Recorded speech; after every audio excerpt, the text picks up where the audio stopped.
everybody. Hi, welcome. I'm Mike Elson, founder of VoiceLessons.com. With me today, we have Dr. Matthew Edwards. Matt, welcome to the show again. Thank you. Glad to be here. Okay, great. Well, today, that's right, you out there in the audience, you are the guest today. So today, we're going to go through your questions that came in.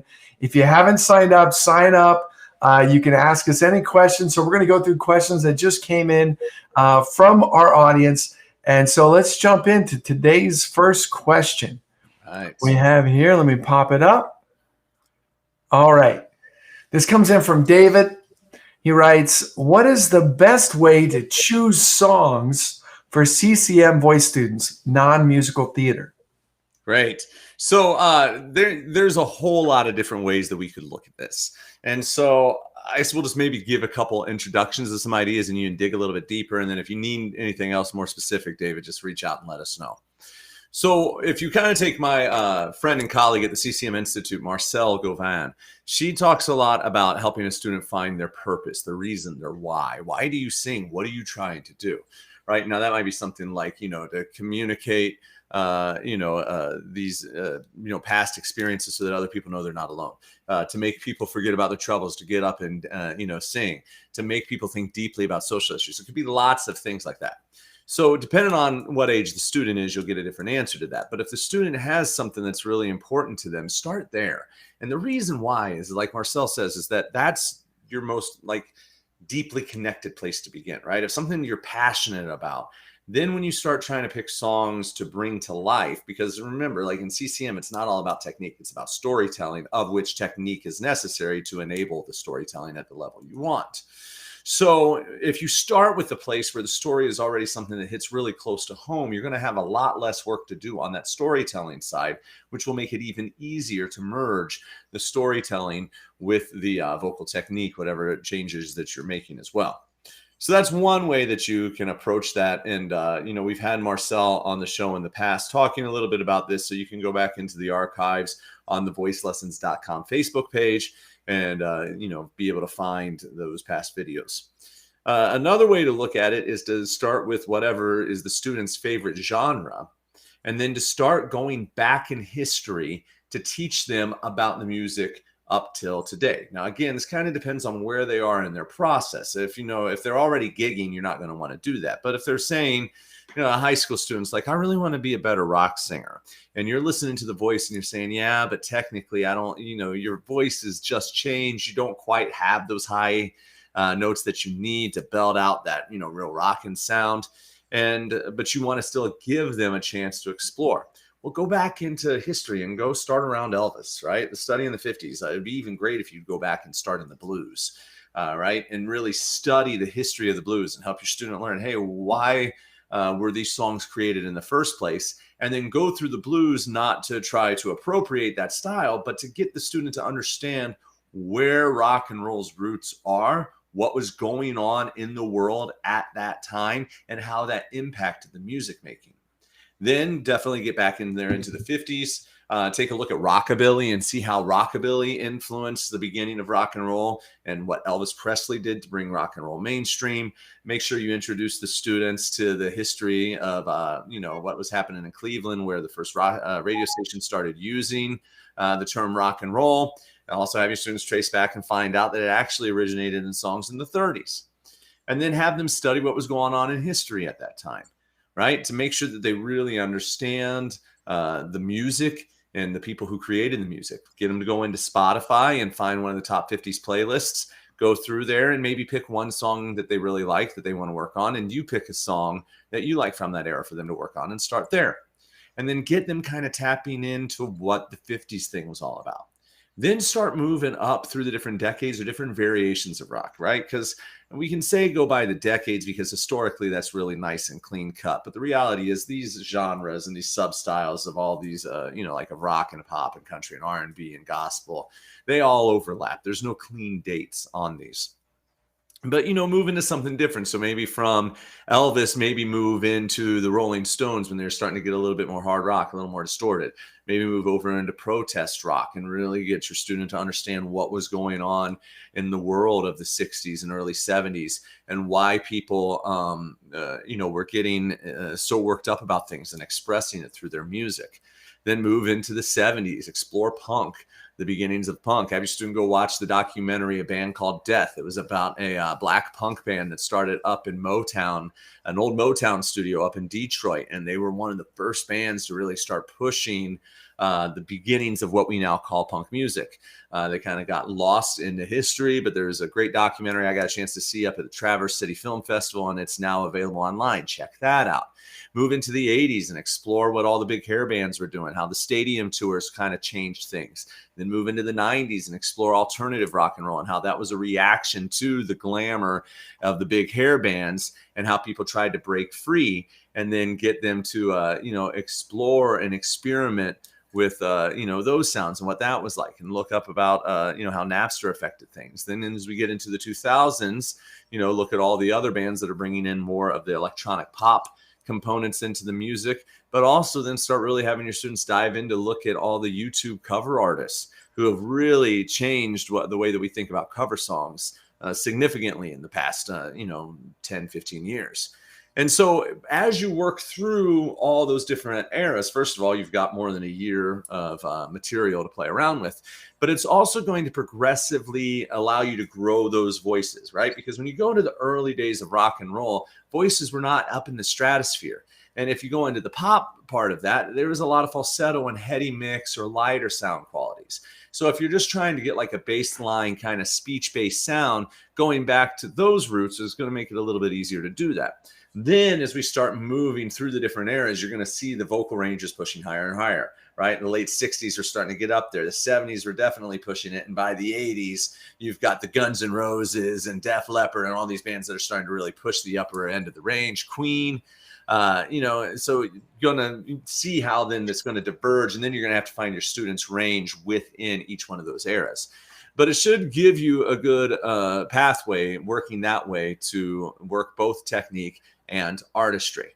And then the other side of it, if you're not ready to do that kind of a deep dive, is start with the songs that your student is most passionate about and change the keys to whatever key that you need. And explain to the student that if you wanted to go into the gym and start lifting weights, you're not going to walk in and just start bench pressing 200 pounds, right? So just like you wouldn't walk in and bench press 200 pounds right away, you're not going to walk in and start belting out Pat Benatar right away or Heart right away. You're going to have to give yourself some time to build up to that. Now, it doesn't mean you can't maybe play around with that song, but it means you're going to have to maybe modulate it down into a comfortable range. And if you modulate it down and now you're bottoming out, well, you're going to have to rewrite some of the bottom. You might end up deciding that you really like the way the Postmodern Jukebox makes new arrangements, or you like how Boyce Avenue makes new arrangements, and have your student and you work together to create a new arrangement of a song that they really like, that's different and maybe not pushing them up into that part of the range they're not comfortable with. I know there are also some teachers who will have the student pick the song that they want, and then the teacher picks a song that they want. And again, maybe the teacher's pulling something from history and the student's bringing something from today, and you merge those together. So, David, those are just a couple different ways that you can think about this. Just remember that the keys in this are all negotiable, right? I mean, there's recordings of Eddie Vedder, the lead singer of Pearl Jam. Love him. But there's definitely recordings that you can find that were done in a studio in one key and done live in another key that's about a fourth or a fifth lower. He's not the only one, right? There's lots of bands that do stuff like that. So also being able to try to find your own couple examples of that to be able to show students, be like, look, this is what they did, in the studio, but this is what they do live. It's really okay if you decide to change keys too. That can be really reassuring to the student. And throughout this whole process, also make sure you're talking with the student about what microphones do. It's great to have a microphone in your studio when we're back in person, so they can be singing on the microphone, but helping them realize that some of these sounds that seem really aggressive have a lot of compression, and other audio effects that are put on there, not to mention the microphone's inches from their mouth. So some of those sounds, you're not going to make it in an acoustically powerful way. It's more of an amplified, byproduct, that strength and power. So making sure students understand that, it's also going to keep them healthy and keep them from getting hurt. Great. Now I remember, this question just came up. So I wanted to ask you, are you familiar with any websites that people can go to find are there any rep websites? I don't have it on the tip of my tongue, but it's Stephen Gross's website. That's the one. Yeah, I was going to say. Stephen Gross is an amazing Broadway music director. I mean, pre-COVID, he was working on, it was a pretty incredible, remarkable. He's teaching at Temple University, and he's got an amazing musical theater program there in the works. And he was simultaneously a backup conductor for, Phantom of the Opera on Broadway, and conducting a show at the Met. The man's a genius. He truly is a great guy, an absolute genius. His website is musicaltheatersongs.com. That's theater with an ER. So here I can. Okay, we can drop that one. Yeah, now, I know the question said non-musical theater, but I think in his website he actually also has all kinds of pop and different types of tunes, not just music. But I would also say I think this is more of, that there is also there's another website that'll probably come to me in a few minutes. It's okay, we'll circle back on it.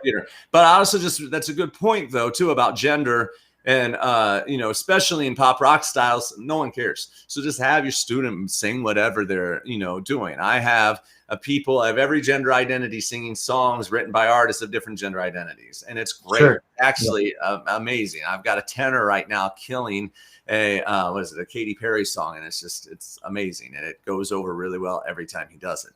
So keep that in mind too. And I will say that musical theater is also starting to lighten up a bit, and they're starting to let people bring in whatever song that they want. So I actually have a female student right now who's singing Joanna from Sweeney Todd, and she's killing it.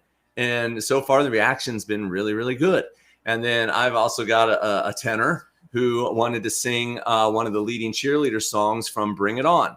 And he did it the other day, and it was brilliant in front of an agent. The agent loved it, right? So I think that there's also a lot more room to play, and it's a good way to let students break outside of a typical box, which makes them have to compete against everybody else.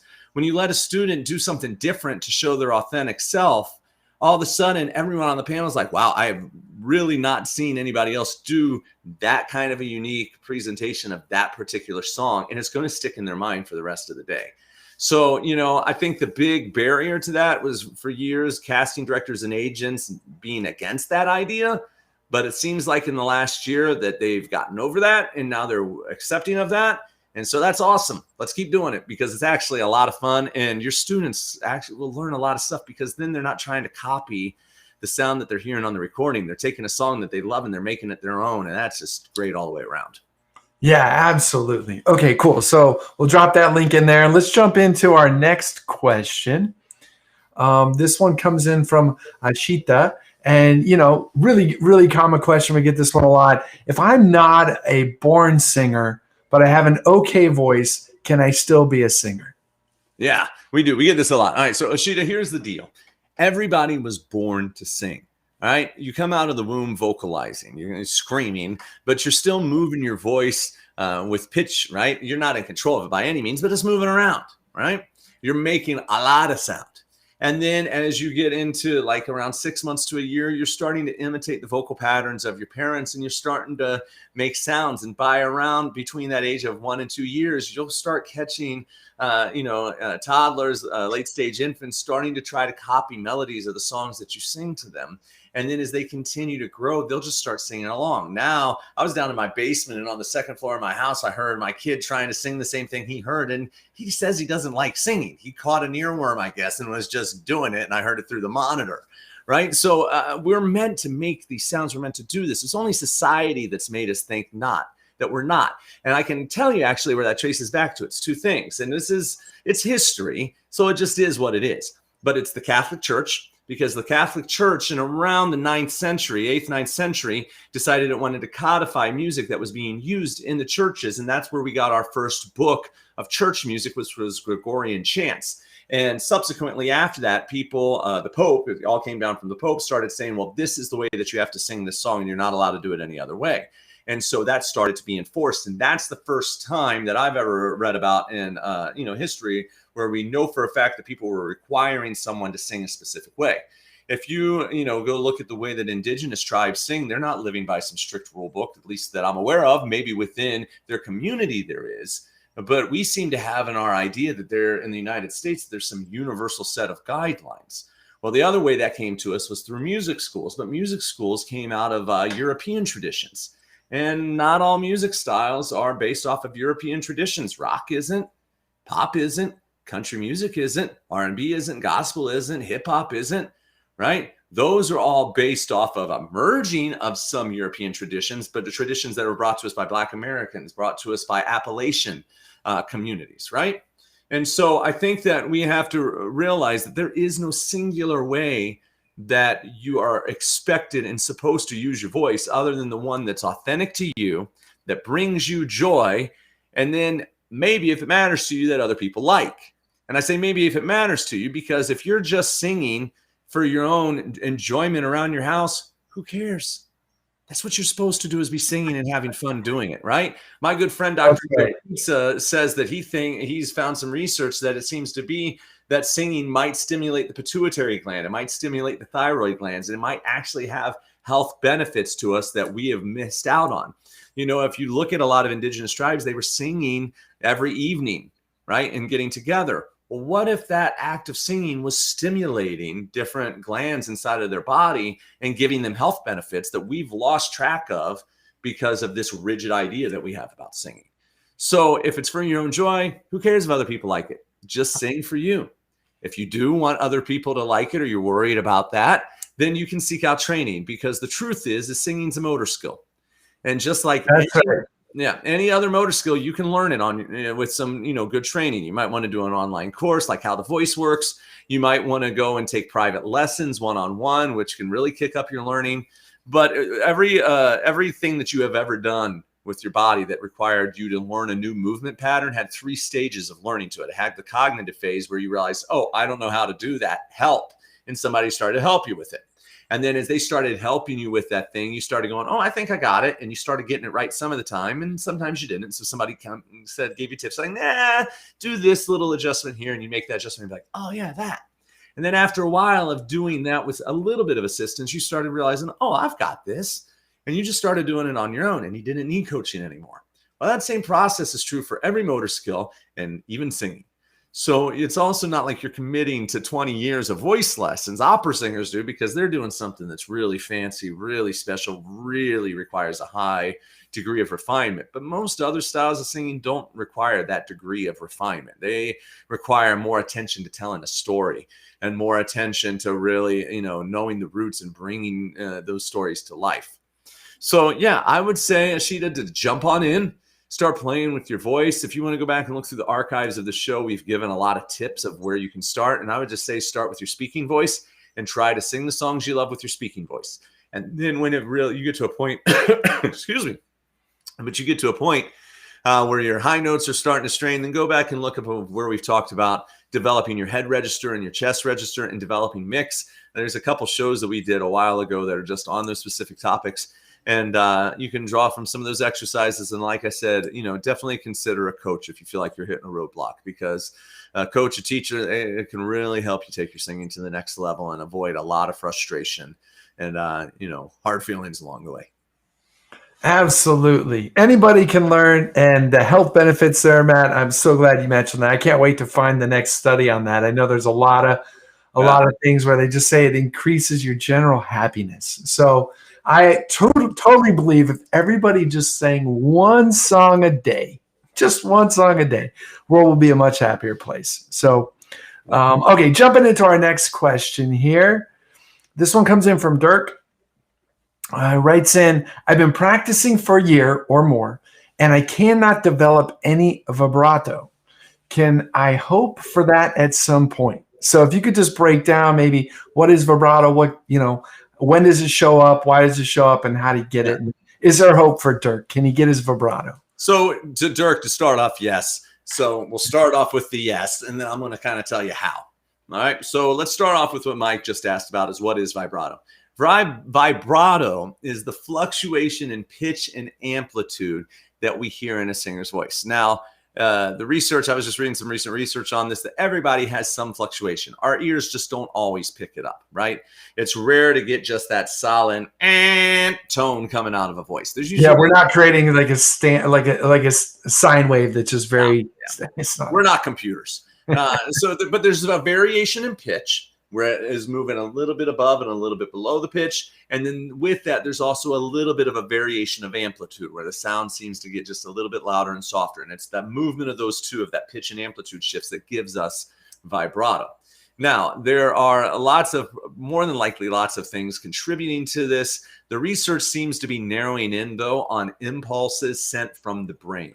All right, we believe that the brain sends electrical impulses in more of an alternating current versus a direct current. If you're familiar with batteries, they work on a direct current where the electricity is just a steady line. But an alternating current, once running through the outlets in your house, it's more of like a dotted line. And those dotted impulses get sent from your brain down into the muscles that are inside of your larynx. And the two main muscles they're starting to think are mostly involved are the thyroarytenoid muscle, which is the muscle that runs, I'll show it to you, Dirk.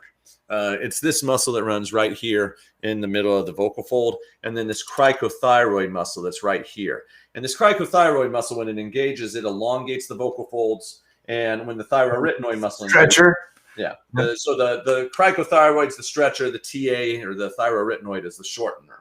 So the main reason I'm telling you that, Dirk, is you got two muscles trying to pull in two different directions. And you can see what happens with this if you just put your hands in front of you like this and you grasp them, and then you pull them in opposite directions and hold that. What you're going to notice is as you're doing that, you're going to feel a tremble working its way into your arms, right? So these muscles are working. They're antagonistic to each other. They're pulling in different directions. And then you start to feel those muscular impulses tremoring a little bit, and you can feel things shake. Well, what we believe is that inside of your larynx, when that TA and the CT are pulling in different directions, it sets up that same kind of antagonistic situation where we start to get those impulses inside of that, the way that the muscles are working together. And that manifests itself in these amplitude variations and in these frequency variations, which usually occur at somewhere around 4 to 7 times a second, and we perceive that as vibrato. Now, there's more than likely, I think we're going to continue to find out there are other things involved. But seems to be a lot of consensus on that in the research right now, are those two muscles working against each other. What I've noticed time and time again with clients is that if there's any tension surrounding the larynx, that's what gets in the way, right? Because if the larynx is moving a little bit, and some people it does, or even just the vocal folds themselves, we need to make sure that those muscles are not trying to lock it down, because we can squeeze enough with what are called the extrinsic muscles to kind of hold everything in place. So I'm not going to go into all the names of them. I just want you to look that this is where your vocal folds are. This is that thyroid cartilage, and look at all the muscles that surround it, right? It's kind of a losing battle. Your vocal folds are about the size of maybe a dime, the length of a dime to the length of a quarter. They're real small, and you can feel the muscles on your neck. They're much, much, much bigger. So if they're squeezing in while you're singing, it can lock things in place, and you're not going to be able to get your voice to move maybe the way that you want. One of the biggest muscle groups that can get in the way are these underneath of your tongue. This is the digastric. These are the mylohyoid muscles, and these connect right here to the hyoid bone, which is part of your larynx. And if that starts locking up, it can be a problem. And a lot of times what will cause that to lock up is if people are grabbing with this muscle, which is called the masseter muscle. The masseter muscle is what helps us bite down. And the reason this one ends up being one of the big problems with people who are struggling to get vibrato is that when they open their mouth, this tries to engage, because we're used to just biting down anytime we open our mouth. We eat more than we sing. So this tries to clamp down, and then the muscles underneath your chin that I just showed you, they try to engage because they know that you're supposed to be opening your mouth to sing. So now we have another set of antagonistic muscles fighting against each other. So you got the laryngeal muscles doing what they're supposed to do, and now you have a battle up here in the top of those muscles fighting as well. And that will oftentimes lock up and prevent you from getting vibrato. This is actually, I was just working with a client today who was trying to figure out how to straight tone. And so as we were teaching him to straight tone, and he wanted to straight tone into vibrato, we had him singing by holding down a little bit with his jaw and then letting it go. So if I go, hey, you'll hear that vibrato will start to come in, right? When we lock this, these tense up a little bit and they will stifle that vibrato. And then when you let that go, These start to engage and they let go. They're no longer fighting, and the vibrato will start to come in. So that's the first thing I want you to do is I want you to put your fingers in that masseter muscle, right? It's this guy right here. You're going to start your cheekbone, and then you're going to get into that muscle, and you're going to massage it. And you're going to just push in here, drop your jaw, and sing. So going, ah, right? And then just sing a steady pitch and see what that does for you. Ah, vibrato may just show up like that. If it doesn't, then my next guess would be your tongue may be retracting, because it's pretty common when people have a tight jaw that the tongue will try to retract. That's easy enough to test. You stick your tongue out and go, ah, and you see if that starts to correct the vibrato issue. And then if that's not getting you where you want, then you're going to try to flow extra air through your vocal folds, because a lot of times you're pushing those folds too tightly together and the air can't move through them and the muscles can't do that antagonistic position with freedom. And so you end up with a stifled vibrato instead of a free flowing sound. So you want to make sure you're bringing in a little bit more of that falsetto quality, that quality into your voice, and see if that maybe helps you as well. In general, we're always just looking to eliminate tension when somebody doesn't have vibrato, make sure they have a steady stream of air. And as you continue to work on those two things, vibrato usually will show up. Yep, absolutely. I mean, definitely try some lip trills or tongue trills too, just to loosen up and get rid of that tension. So, Dirk, if you need help on this one, we have a bunch of coaches that would, they can help you too. I know you're probably out there practicing on your own, but sometimes you need a checkup. So the vibrato is something we want you to get this year. Okay, so let's jump into our next question. This one comes in from Mariam. She writes a simple question: how can I refine my voice? Good. Practice. Right? So I know that's the big, broad statement, but it's true. And it goes back to what I talked about. Yeah, but what do you practice? How do you practice? How much? Yeah, okay. So we can dive into that. But it also goes back into that motor learning stuff I was talking about in the question for last, which is you refine your voice by moving it from that cognitive phase. And to just recap, that cognitive phase is where, hit my keyboard. The cognitive phase is where you're not quite sure what you need to do and you need a little help. You need somebody to point out to you that, oh, you're actually not taking a full breath. And you realize, oh, okay, well, what is that? And then somebody shows it to you. And then you start to learn what that full breath is. And then you start to progress into the next stage of learning. That next stage of learning is the motor learning phase. Now, in the motor learning phase, you're starting to figure some of it out. You're starting to go, oh, yeah, okay, I took a full breath. And then every once in a while, the person you're working with, or if you're watching yourself and doing a self-assessment of a video that you've done of yourself singing, you may notice, oh, there, I didn't breathe. That was the problem. That's right. And then you start going, oh, okay, I can go fix that. And then you go and adjust it on your own. And then eventually you're going to reach the stage which is called the automatic stage. And when you're in that automatic stage, everything just happens. You've practiced enough that your brain just knows what to do and you don't have to think about it. So your question makes me think that you're either in the cognitive phase right now or you're in the motor learning phase. So if you're in the cognitive phase and you're not quite sure what it is you need to be doing, well, then you're going to want to either do some sort of an online course, a group class, or a voice lesson to have somebody help show you what some of the things are that you should be practicing and drilling within your own voice, right? Because there are some big, broad ideas that everybody ends up working on at one time or another that you can learn. And we cover a lot of those and how the voice works. But a private voice teacher, if you've already done a bigger online course, or you've read a bunch of books and you're saying, yeah, that's just not working for me, even that information wasn't enough, that's fair. That happens, right? That's where you're going to want to then seek out a coach, a teacher to work with. Now, a lot of them will have group classes. So if the budget is getting to be an issue, you're going, well, I don't know if I can afford $60, $80, $100 an hour. There are some teachers that are at $40 an hour, but you may even say that, that's too much. You might be able to jump into a group class for $15 a week, right? And get an hour, hour and a half with a coach, right? There'll be other people in that class, but you're going to learn by watching what they do. And that can be a great learning situation as well. That will start to give you the information you need to exit that cognitive phase. Because remember, cognitive phase is when you don't know what you don't know. And so you're going to need a little bit of help to get out of that. But once you start getting a hold of some of these basic concepts, you're going, yeah, I know it's my breath and this is how I breathe and this is where I should expand. But even when I do that, I'm not quite sure. It works sometimes, but other times it doesn't. Well, that means you're definitely in the motor learning phase. And you can either just keep trying to experiment on your own and make discoveries. I would keep a practice journal to, record those ideas of, what you've tried and how your body responded and what results you got. Or again, work with somebody one-on-one to get a little bit more personalized feedback. Now, on your own, as I said earlier at the top of the show, the first step is really try to learn how to sing like you speak. Most people in today's society have pretty clean speaking voices that work for whatever it is they want to do. And by clean, I mean that it's not super breathy. It's not rambling like this. Now, if you have some extreme vocal quality, you're going to want to try to find something that feels a little bit more free, or make sure that you don't have vocal damage in there, something else that's getting in the way, right? And so you would want to go, if you're afraid of that, you want to talk to a doctor, talk to a board certified laryngologist. For most people, they just haven't worked on projected speaking. So we can think about our voice use of existing in 4 spheres of spatial awareness. So in the intimate space, we're thinking about talking to somebody who's maybe, 1.5 to 3 foot away, something like that. In more of a personal space, we're talking about maybe in that 2 to 4 foot range, somebody that's a little bit closer, kind of feels the way that we're talking right now, right? So if it was intimate space, I'd be talking to you like this. But in this space that we're in right now, it feels we're a little closer. This is more of a personal space voice.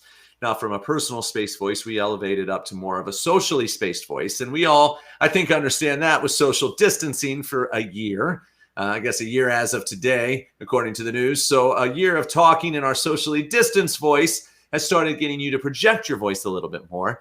And if you've ever had to get up in front of a group of people in a public space and speak to a group of people that some of whom are 20 foot away or more, then you have practiced using your public speaking voice. So singing like you speak doesn't need to exist in the public voice place right away. We can get there for the climax of songs, but it doesn't have to live there. And even in more of that social space, that we can start there. But if that feels a stretch, let's just instead aim for that personal space, intimate space. Unless you really are going for a breathy kind of, sound quality, if that's what you want, then that's intimate space is fine. But if you're looking for something a little bit more in the middle, go for this kind of a vocal projection of vocal quality. And just start trying to sing, either songs that you like in this place, or you want to start trying to sing just simple phrases saying like, how are you today? How are you today? How are you today? How are you today? How are you today? Getting your speaking voice to go up and down through your range, even in the lowest part. How are you today? And figure out where you bottom out, where it goes up to the top. You don't even have to play an instrument to do that. Just start experimenting, right? And as you get comfortable with that, you may start to find out that some parts of your voice are weaker than you want. Well, if that's the case, you're going to want to focus on strengthening what's called your chest register. And chest register is actually a historical term. What it's really referring to are the muscles that help pull your vocal folds firmly together. So saying we want to develop your chest register is really saying we want to develop your vocal fold closing muscles, right? The muscles that close your vocal folds together. And to do that, we're just going to get strong sounds more in a social space amplitude, maybe public space amplitude. And you're just going to start with sustained pitches. Ah, got that pitch jump at the beginning. Ah, ah, and take it up and down through your range.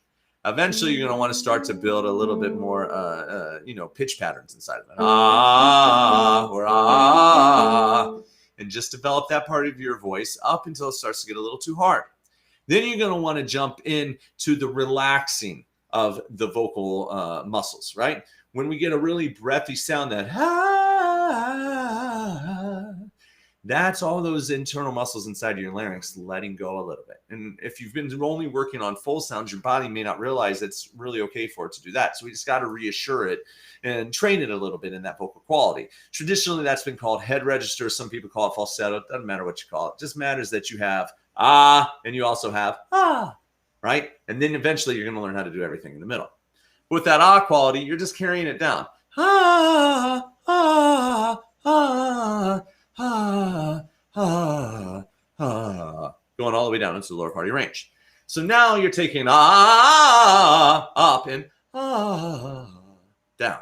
So we're covering the middle and both qualities. Then the next thing you're going to want to do is start figuring out how to transition between those qualities. And you're going to do that on steady pitch. You're going to start off in that firm closure, go and back off to a light closure where there's a lot of flow, and then bring the firm closure back. So that'll be ah.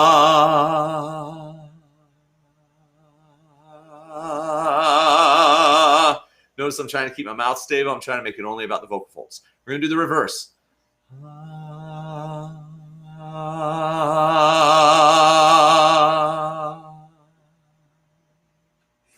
Teaching those folds to start lightly, come together, go back. Okay? Then you'll start doing that on glides, figuring out how you can go from firm closure to light closure.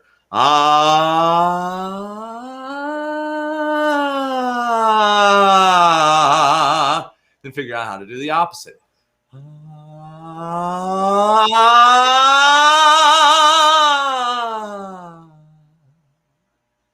As you're doing that, you're starting to teach your body that it has lots of variations in the middle. And that's what we call mix. All that mix is a term used to describe when we're not in either extreme. We're not in full closure, and we're not in light closure, but somewhere in the middle.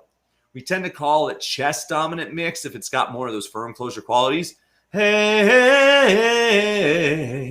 that could be a chest dominant mix. If it's got more head dominant qualities, then we're going to call that head dominant mix. Hey,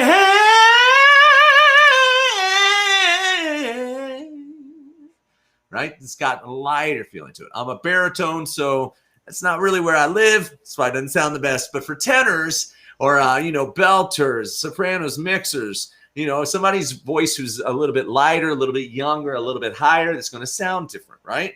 Somebody whose voice is a little bit older, a little bit lower, it's going to also sound even more different than mine. So everybody has to find their own variations of mix.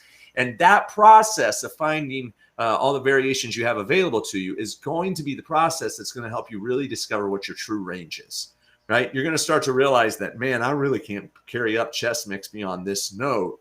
Well, that's going to kind of define what songs it is that you sing.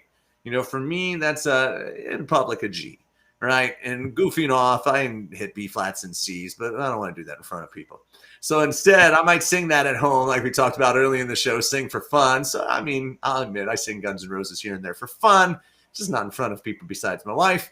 But then when I'm actually going to get in public, I'm going to pick songs that go up to maybe an F, because I prefer to just top out around an F, so I don't even have to think about anything higher. I'll do G's every once in a while if I'm practicing and singing frequently. But that's where I stop. That's just what I was born with. I'm 6'4". I got a low voice. That's just me, right? And that's the next important thing, Miriam, is accept who you are, your authentic self, right? There's nobody else that's got a voice like yours. There's been research that's looked at voice prints. We can capture a voice print just like we can capture a fingerprint. And even impersonators cannot exactly replicate the voice print of the person they're impersonating, okay? So you're going to experiment with your voice, find your range, you do you, and start finding the songs that fit that. Or if there's a song you really love, but you're like, this key just doesn't work for me, change the key. Nobody cares. People do it all the time on YouTube. Even pro artists, they change the key of their songs sometimes in performance. So that gives you full permission. Change it to whatever key works best for you. And who knows? The more you sing, you never know what's going to happen. And you might soon find out all of a sudden you can take that key up a little bit and start exploring upper parts of your voice, and all kinds of things will unlock. Now, that's just kind of dealing with the vocal fold level. There are things that you can deal with the vowel quality. For most commercial styles, you're not going to worry about that as much. You're just going to make vowel modifications to make things easier. If you're trying to do music theater, trying to do opera, you're going to have to really learn how to refine those vowels in, and that's work that you're probably going to need a coach for. So you'd want to check in with somebody on that. And if you're getting any kind of tensions that are getting in the way, things feel really uncomfortable, you're losing your voice after 15, 20 minutes of singing, you're going hoarse, you're noticing that you're constantly flat, constantly sharp, or your voice is changing over time, those are all good signs to check in with a pro, right? It means something's not working out right, and that makes you normal. And the coaches are there to help you. And I know sometimes people are embarrassed about taking a voice lesson, but this is what I do all day. You walk in and you're embarrassed, and I'm just like, you're just another person. I'm here to help, and I'm excited to help you. So just show me what I can do. And I'm pretty sure most teachers that you're going to find today who are, seeking newer students who haven't done voice lessons before, they're all the same mindset that I am, which is great. Let me show you all the things, because it's a lot of fun to show it to somebody else. So don't be embarrassed. Show up with your questions. Be ready to work. Let a guide help you get through the narrow straits. We'll show you onto the other side, and then set you free, and you're going to be able to explore your voice for the rest of your life. It's a gift that keeps on giving. And, really, if you're just getting started, sometimes 3, 6 months, 12 months of lessons is going to be all you need to get lifelong enjoyment. If you want to pursue a professional career, maybe a little bit more, varies for each person, but don't be afraid to seek it out if you start thinking that's what you need. Yeah, absolutely. There's just so much you can do, and jump on in. You've come to the right place, Maryam. So let us know how we can help. All right. So I got one more question here, and then we'll check the chat. This one comes in from Patty. She writes in, what is the best way to know that you're singing from your diaphragm? I have difficulty with that. Great. So Patty, I'm going to tell you something. You're already singing with your diaphragm. You really, I know that sounds like a simplistic answer. I'm going to give you the more complex answer as well. But when you breathe in, your diaphragm has to engage. If it doesn't, we have big problems. So do I have specific control over my diaphragm? That's debatable. All right. There are most people say you, a lot of people say you don't. I'm hearing there's some new research that says that you do. And I think the answer is probably in the middle, that you don't if you've never learned about it before. And the more that you experiment with learning how to control your respiratory system, you probably do gain some volitional control over it. Right. So I think it's, like a lot of things. When you don't realize that's an issue, it kind of takes care of itself. But then as you study how to fine tune that movement, take it to an athletic level, then you do start to gain some control. What's happening though, Patty, when you inhale is it's not only the diaphragm that's engaging. And first of all, again, when people say, how am I singing from my diaphragm? I think a lot of times they're assuming that the diaphragm does something to expel air, but it's actually the opposite. The diaphragm only engages or contracts to draw air in. So if you put your hands on the bottom of your ribs and you run your fingers all the way up your rib cage, you're feeling the bottom connection point of your diaphragm. Your diaphragm then arches up on the inside of your rib cage, and it connects to your lungs through what's called the pleurosac. Now, the pleurosac is a liquid membrane, and the best way to kind of relate it to something you might be familiar with is if you took like one of those grocery bags, the plastic grocery bags you get, and you put some water on it, and then you put it up against the glass window. It's going to stick because of that water. The water creates a suction. But then you can take that bag and you can hold on to like a string of it and you can pull it across the window. That's what the pleurosac does to connect the diaphragm with the lungs and the rib cage with the lungs. That liquid membrane holds it all together. Okay? So when you go to inhale, your diaphragm contracts. It connects down here into your lumbar vertebrae in the back in your spine. So it's pulling down towards that vertebrae, and as it contracts and pulls down, because it's attached to the lungs through that pleurosac, it draws the lungs down, and that's exactly like a syringe that you've seen in the doctor's office. When they pull the back of the syringe, the medicine comes in. When you pull the diaphragm down, it's like a syringe pulling air into your lungs. Then in normal everyday life, we just let go of that contracted diaphragm, and it starts to go up like a spring and expels air out of our lungs. So when you're really trying to learn to sing from the diaphragm, what you're trying to do is control the release of air. Now, it'd be nice if it were as simple as just controlling the diaphragm, but the truth is you actually have muscles in between your ribs that are also highly involved in this process. The first set of muscles, the ones that help you inhale, are called the external intercostal muscles. And these are the muscles you see on ribs. If you've ever had barbecue ribs, you are eating the internal and external costal muscles of a pig, a cow, whatever it is that you're eating. So those external intercostal muscles, they begin at the top rib, the bottom of the rib, and they insert into the top edge of the rib below. And when they contract, they pull the rib underneath upwards towards the rib above. And that's what lifts your rib cage up. If you put your hands on your ribs and inhale, you have just engaged your external intercostal muscles. You've also engaged your diaphragm because the two happen at the same time. So when you inhale, the diaphragm contracts downwards through that connection to the lumbar vertebrae, and your rib cage swings up and out because of the contraction of the external intercostal muscles.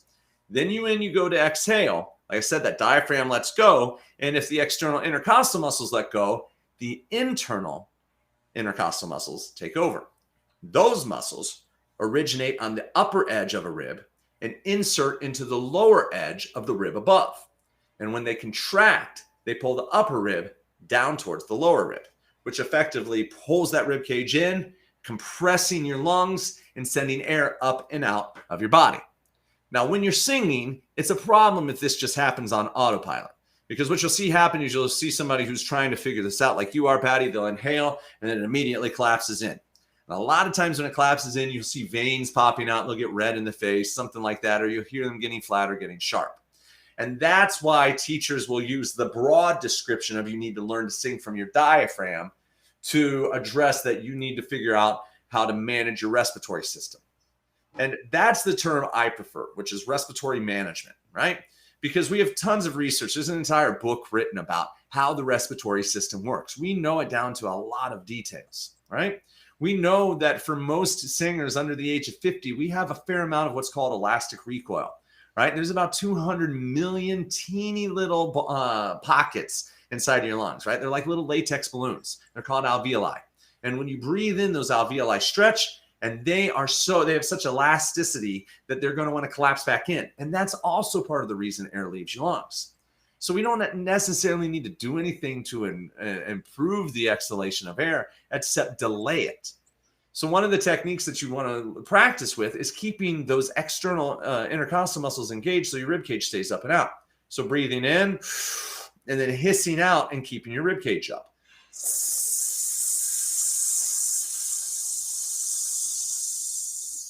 Now, as you notice, it is going to come in.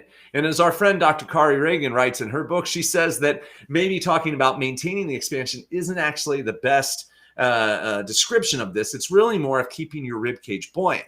And I love that idea, like a buoy in one of those, waterways. The buoy bounces. It's not rigidly stuck. It's moving. Well, when we inhale, our rib cage should be buoyant enough to open, and it's going to come in a little bit as we sing. But then we're going to breathe, and it's going to come back, come in and come back. But it's a smooth control that we need to develop in order to keep our voice and the air moving freely through our voice. Now, usually for new singers, just learning how to control the release by engaging those external intercostal muscles and keeping the rib cage up is enough. Because remember, the diaphragm connects to the bottom ribs. So if you're keeping that rib cage up and out, you are slowing the relaxation of the diaphragm, right? That rib cage is out. The diaphragm can't just snap all the way back up. It's instead going to have to release in conjunction with those external intercostal muscles as the lungs deflate to send air out through your larynx. So that's like step one. Now, depending on what style of music you're singing and depending on your individual voice, you might at some point in time need to use a little bit of abdominal contraction to accelerate the airflow or to increase pressure, right? They're two different things. Our vocal folds, like I've said earlier in the show today, they close together firmly against their midline. So let's pull up the larynx again. This is that midline I'm talking about. It's right there. And so when we inhale, the vocal folds open up. And when we sing, the vocal folds close together. So if the vocal folds are closed really firmly together, air is going to have a hard time getting through them. So we would call that a high pressure situation. We have a lot of pressure underneath the vocal folds. But if the vocal folds are more lightly pressed together, we're going to get air flowing through that. So we're going to have more flow. If we go back to that register question we talked about earlier, if you're in a firm closure, what we traditionally call chest register, sound, that is high pressure underneath the folds and low flow through the folds. Now, if we're in the opposite register, the vocal folds are not closed firmly together. So we have very low pressure underneath and we have high flow. So depending on what's kind of, part of your voice you're singing in, you may have enough flow and enough pressure, or you might discover you need a little bit more. And this tends to happen with age. Our vocal folds thicken a bit with age and we lose some of that elasticity, especially as we get over the age like 45, 50. And so as you get older, you may start realizing that, just letting it happen on its own, not happening so well. So what you're going to do in that instance is start contracting your abdominal wall. The main muscle that we're used to thinking about with the abs is this guy right here. It's the rectus abdominis muscle. It's what gives you a 6-pack and 8-pack. It starts right up here, what's called the xiphoid process. It's a little bone that lays right in between your ribs, and then it connects down to your pubic bone and your pelvis. And so its real function is what you do when you're training it to build with setups, is it helps bend you over. So that's why it's there for everyday life. You're going to feel like you contract it like you're doing a plank. Now, that's also going to engage some other muscles. You're going to get the oblique and transverse abdominis muscles that are over here on the sides. Those also run down here from the pubic bone area, from the pelvis, and they lock into your bottom ribs. And so when you engage all of your abdominal wall, you end up compressing what's called the viscera. So as I mentioned, that diaphragm lays underneath of your ribs. And you know that that's underneath is where your intestines are, right? Your liver, your kidneys, your stomach, all that stuff. Well, the diaphragm is what's responsible for separating your thoracic cavity where you have all of this, your lungs, everything up here, and your abdominal cavity down here, where the intestines and everything else hang out. When you contract those abdominal muscles, you compress all of those organs, what we call the viscera. And at the same time, because those muscles connect to the ribs, it's pulling down on the rib cage. And the combination of compressing the viscera against the muscles in your back starts to put an upward pressure on the diaphragm, while those muscles are also pulling down on the rib cage, again, creating a downward pressure on the lungs, which both will help accelerate the movement of air through your folds if you're in a flow state, or will increase pressure if you're in more of a closed state at the laryngeal level. So as you can see, Patty, there's a lot to it. And that's why a lot of times singers spend years and years and years trying to perfect their respiratory patterns. But I think the most important thing is just to start with that rib cage expansion idea and trying to just hiss or sing sustained pitches and really train those ribs to stay up and out. Because even if you're going to use abdominal contraction, you first need to do that. And as I just said, abdominal contraction is counterproductive to rib cage expansion, right? The two are working in opposite directions. So that's why you're going to work on that buoyancy first. When you've mastered that motor skill is when you want to add in the abdominal contraction, okay? And, you know, a lot of times I think breath has gotten a little bit too much attention in some instances. And a lot of times takes care of itself in a lot of styles. It's in operatic singing. We got to do a high level of refinement. In musical theater styles, we start to get into a high level of refinement. And a lot of singer-songwriter styles, it's kind of like breathe like you speak, right? And it tends to take care of itself. So, you know, sometimes when singers are starting out, they put so much focus on it that they actually end up blowing their vocal folds apart. They get a stronger respiratory system than their larynx is ready to handle. And too much abdominal contraction and breath management actually makes things worse. So, you know, you also don't want to feel like you're trying to breathe in all the air in the world to sing. See what it feels like to breathe in 30% of what you're capable of, 50, 60, 70, 80. Just keep experimenting until you find your sweet spot. Everyone's sweet spot is different. Your sweet spot may vary from song to song. It may even vary within a song, and it's definitely going to vary with age. So keep an open mind about it. Seek out all the resources you can on respiration. Try them out. Look up to see if they align with facts and see if they help you or not. Both are important. And if it's getting you the results you want, great. If it's not, there are definitely coaches out there who can help you with this. And, you know, it may be worth a little check-in to get some tips and tricks. Awesome. That was a very detailed answer. And I just looked at our chat. So I'm going to jump over to that real quick here. We have one. I'm not sure I'm going to respond to that. I'm not quite sure mayonnaise is an instrument. I would say no. I mean, it can produce different frequencies. Sure. I guess if you take a small blob and throw it versus a big blob. I'm going to have to create some type of extra. I don't know how to just use a little. I don't either. I don't know. I'm going to pass on that one. Hi, Amber. So, hey, Joe, thanks for writing in. Maybe more serious question next time. Rachel, yes, definitely. We'll drop that up there. No one can sing like you. So that's a great point to make today. Doug had a couple questions. Let me circle back. Doug, did we get you answered? The first question is, do we have any research on the diaphragm? I don't know if we have that prepared to share today. I don't have it off the top of my head. I just know that it came up on a forum, and I looked up the paper, and it had to do something with people doing meditation, if I remember right. I think it had to do with some monks that they were studying, and they were trying to dive into what they were doing when they were meditating, and they were doing some sort of engagement. Doug, I'm with you that I'm not 100% sure. It's like I said, I heard one thing, one place. And so I think it's worth mentioning because it was being discussed a lot that there might be some research leading us in that way. But most of the voice scientists, laryngologists I hear talk about it, refer to it as an involuntary muscle. It's going to engage whether you want it to or not, because if it didn't, you'd be dead and that would be a problem. So, you know, I think it's kind of operating on autopilot for 90% of people. And like anything in life, you can always find an exception to that. Yeah, absolutely. So, Alexis, Rachel, yes, Matt's the best at singing for dummies. We're not calling all you dummies out there, but we're just saying you can break it down in an extremely intelligent and detailed way, easy to understand for non-academics. So, well, thank you both. I appreciate that. Nice compliments. So, I guess Doug was asking, can Patty actually sing from her diaphragm or not? And so we can come back to that later, but the thing I would say here, Matt, is I can take a breath, but I don't feel my diaphragm. I mean, you don't feel it. You can't Think So about what I'd say, Doug, is she's definitely using her diaphragm to sing one way or another, because otherwise, if we're not It's engaging it, you're dead. You got a problem. But the idea of actually engaging it as an expiratory muscle, it's just not that. It has no muscular function of pushing. It's only contracting to pull down. That's right. I mean, technically, she's singing by the diaphragm by releasing it. By releasing the diaphragm is trying to go back up, which expels air out. I guess my real answer is that's too simplistic of an explanation to really encapture the entire thing. And this is where we get into terminology wars. Right. That's right. This is one of those terms that is a buzz term that's like can be easily confused. So I'll say this, Doug, is that, to me, if it's working for somebody, awesome. I don't care what they call it. If somebody says my breathing is an elephant trunk, okay. If you're singing, great, I'm in.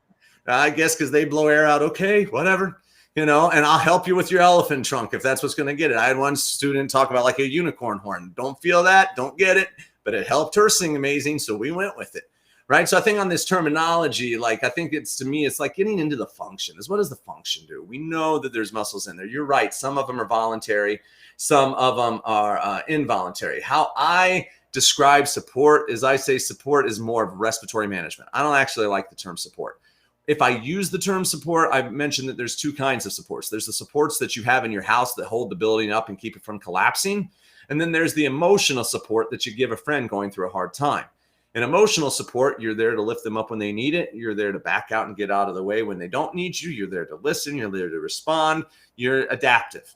I think support has to be adaptive for all styles outside of classical singing, right? I think that there's debate on that in the classical singing world. I haven't kept up with the research enough to get into that, and I'm not, focusing on that as much. I do think even in that, it's got to be every bit of research we have. There's a book by Thomas J. Hickson that is called Respiration in Singers. And if you really want to get into the nitty gritty of some of the stuff I'm talking about, I'd pick up that book if you can find it. And sometimes it's really hard to get a hold of, and then there'll be a used copy that'll surface up on one of the used bookstores.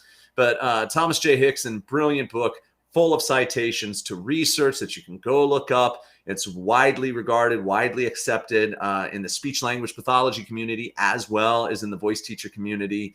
To me, it's the authority on this. And, Hickson's the one who brings in this inspiratory braking, how we engage those external costal muscles to slow down the descent of the rib cage. He's also the person that's talking about, this abdominal contraction in different abdominal shapes and how those different abdominal shapes affect the way that air flows. He goes into what we know about airflow and how it increases amplitude of the voice and all kinds of things, right? There's lots of studies that have been done on this. So to me, what support is making sure that your vocal folds have the right amount of power. And we're usually looking for that Goldilocks zone, right? It's not too hot, not too cold. It's just right. Just right for breathy singing is going to be different than what's just right for belting, which is going to be different than what's just right for opera, right? If I try to take like a full operatic breath and I try to do Amazing Grace, you can hear it seems a little bit unsteady. It's too much air for that phrase. If I take a small breath, Amazing Grace, I can still get through the phrase. And it actually ends up allowing me to be more musical. But if I took that small breath and I went, Amazing Grace, I feel all kinds of tension creeping in here because I don't have enough power to support that sound. But if I really open up and get that air in, Amazing Grace, how sweet the sound, I now have enough air to support that sound. Right? So it's really, to me, about respiratory management, giving the vocal folds what they need for whatever vibrational pattern you're in and whatever resonator shape you have. If you're singing with closed vowels or if you're singing with, narrow lips and a high tongue on an E vowel, only so much air can get through. An E vowel decreases the distance between the tongue and the roof of the mouth. So you got to, kind of apply some of that inspiratory braking, keeping that external intercostal muscles up. So that way you don't push too much air through that narrow, tiny space. If you're singing an ah vowel on a big high note and going, ha, and letting it go, then you're going to want to make sure that you have air flowing through that sound, right? So that's how I teach support. That's how I talk about support, is I make sure my students can coordinate all of these different muscles that we've talked about today. in some way. We talk a lot about their body type and what do they feel. I mean, I was working with a singer today whose abdominal wall is so firm, it's almost starting to like cave in. I mean, she's got an 8-pack. And so for her trying to do abdominal expansion doesn't work. It gets terrible results because it just creates so much tension. She hates the way it feels and her voice doesn't respond well. But if she thinks of the image of keeping an expansion all around the mid part of her rib cage, right? So right in this area, if she thinks about that staying up and out, her voice sails to the stratosphere, right? I used to have one student who, a professional singer, that she actually was so V-shaped, right? And she was so V-shaped and so firm in her abdominal muscles and her back muscles, she had to really feel expansion across the top of her chest. It was the only way she could get a good sound out. So I also think we have to realize that body type influences a lot of things. I'm not the only one who talks this way. Jennifer Cowgill, someone who did a research study at looking how different breathing patterns affected the amount of air you could intake, the amount of air you could release. It was statistically insignificant. In different ways, places of expansion yielded the same results. Dr. Scott McCoy, world famous pedagogue, also talks about body shape. So it's becoming more and more widely accepted. And so I think we also have to bring that into account. So that's why, unfortunately, I don't have just like a stock, this is the only way to breathe. I think that we want to work with each singer, work with their individual body, and kind of go from there. And I think there's a lot to learn from each other. I think the more that we get exposed to how different people do different things, the better off we are. We had Heather Lyle on here a couple episodes ago talking about vocal yoga, and I was actually using some of her ideas this week in the studio with some of these students with really firm abs. And we were doing some of her vocal yoga exercises and getting great breakthroughs. So to me, it's whatever works at the end of the day. Yeah, absolutely, Matt. I think, when someone says think from the diaphragm, think breath management and then look at the body shape and, use what works to get the air flowing. So we have one other question if we have time. This one came in from Rachel. Any tips on working with a student who has a paralyzed vocal fold? Is it possible to get that thinner vocal fold head voice configuration with only one working chord? Yeah. So this is tough. And I'm just going to put in here, I am not a licensed speech language pathologist or a laryngologist. So this is where I would definitely get an individual consult on that particular student because it can vary a whole lot. If it's actual true paralysis, that tends to be something to happen like during an intubation or some other injury where the arytenoid, so the arytenoids are these joints here in the back. So for anybody watching who, I know she knows what we're talking about, but for everyone else, these are the arytenoids back here, okay? And this is what she's talking about with there being a paralysis. So these are joints and they rest on top of what's called the cricoid cartilage. And like anything in our body, it can get knocked out of place.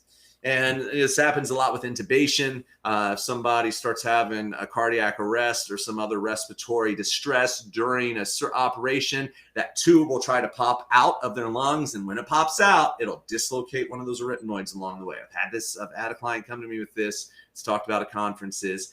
It's luckily not common, but it can happen. That's why you want to make sure you've got a real good anesthesiologist if you're a singer getting an operation. But if that were to happen, unfortunately, there's nothing that can be done that's not surgical. And even on the surgical interventions, a lot of times it ends up just being trying to get it into place and to stitch it into the midline so that they at least have one functioning fold to pull over. Now, there's surgical advancements all the time. And because of COVID, I haven't been to a medical conference for a while. Some of the ones that I go to, it's been rough. And, I've got a family, so I've chosen to stay home with the family instead of attending all the online things. So there may have been some new discoveries in the last year since 2019, that have come up. I am going to try to attend the next virtual one in May to get caught up on anything I've missed. But look into the articles in the Journal of Voice. The Journal of Voice is the official journal of the Voice Foundation. And you can go to google.com/scholar and you can search and find articles. And a lot of them anymore are becoming available as free PDFs. So that'll search all databases, but you can look in there and see, rehabilitation, vocal paralysis, and see what shows up. The other thing, though, is a lot of times people have more of what's called a paresis.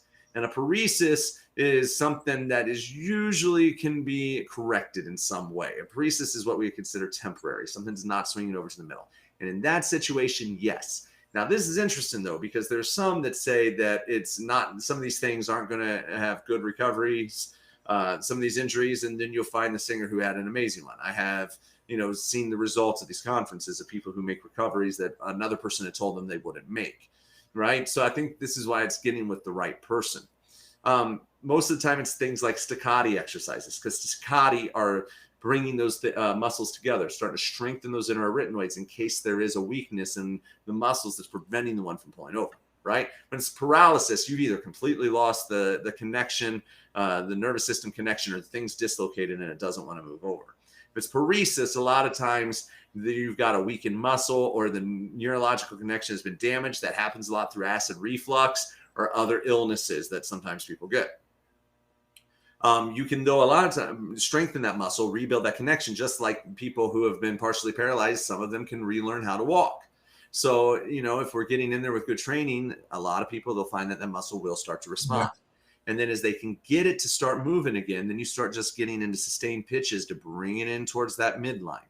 And then from that point, you're going to start trying to slowly expand out. And it's only after that that you're going to start to have the fine motor control necessary to get into some of those different head voice configurations. As my guess is, if they have paresis, that's probably the only thing it wants to do is that sound coming through. So you're going to want to do those kinds of exercises that improve closure. I only do this with conjunction of a speech language pathologist. And so, I think this is where you really need somebody getting scoped. So I have a client who's got a rare medical condition, and with all the medications they had her on, she accidentally hemorrhaged. It wasn't from singing. It was just regular everyday life. I think she had a coughing attack is what she said, and she'd been talking loud, hemorrhaged a vocal fold. Then they got in there and saw some other things where they thought she had a slight weakness in one of the arytenoids that wasn't coming all the way over. And we, worked as a medical care team with her, where I was, in email consultations with her speech language pathologist. They were getting her scoped every couple of weeks to look for improvement, see how things were working together. I'd then get an email saying, hey, this is what we're doing in therapy. What are you doing in lessons? I'd try to just compliment what the therapist was doing and show the student how to apply it and the things that she needed to do to get ready for agents and casting directors. But it's really a team effort. Sometimes we do run into clients who don't have health insurance, or their deductible is so astronomical that you can't work with the medical care team.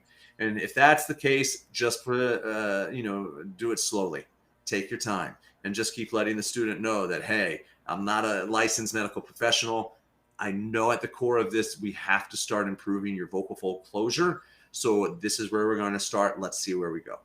Right. And if this, the client says it hurts, it's uncomfortable, if they're starting to lose their voice a little bit, be careful, because sometimes if it really is a bigger issue, they'll start compensating with all of the muscles that surround the larynx. And before you know it, they now have muscular tension dysphonia on top of the paralysis. So, it's tricky. I've had plenty of people that have come to me with no insurance where you're just going, okay, I'm going to do my best to help you. And some have worked well, and others I've just said, this is beyond my skill set. You really need to go see a medical professional. And I know that's hard. And if that you can't do that, what I always tell them is keep an eye out either for medical schools in your area who might be offering free scopes when they're training their students, or look around on World Voice Day, which is April 16th. On World Voice Day, a lot of clinics will offer free screenings for people in the community without health insurance. Hey, that's great. Great advice. So any other questions we've got here? I think that's it for today, everyone. And Sheila, we're so happy you joined us and are enjoying the course. Thanks for checking it out. Yeah, absolutely. Awesome. And send us a note if you have a question. We'd love to help you. So thanks, everyone, for tuning in. Any final words, Matt? No, there's lots of great questions tonight. It's always fun to have these in. I don't know, we had enough. Maybe we'll do this again next week. But thanks, everybody, for tuning in and checking it out. As always, send us your questions if you have them. We're glad to answer them, whether they're teacher questions or singer questions. And I think we have some other fun, exciting stuff in the works coming up here later this spring. I'm excited. Yeah, absolutely. It's pink shirt day, everybody. Hope you got a pink shirt on. By accident. Maybe that means great things are in store. All right. See you guys. Have a good week. Bye-bye.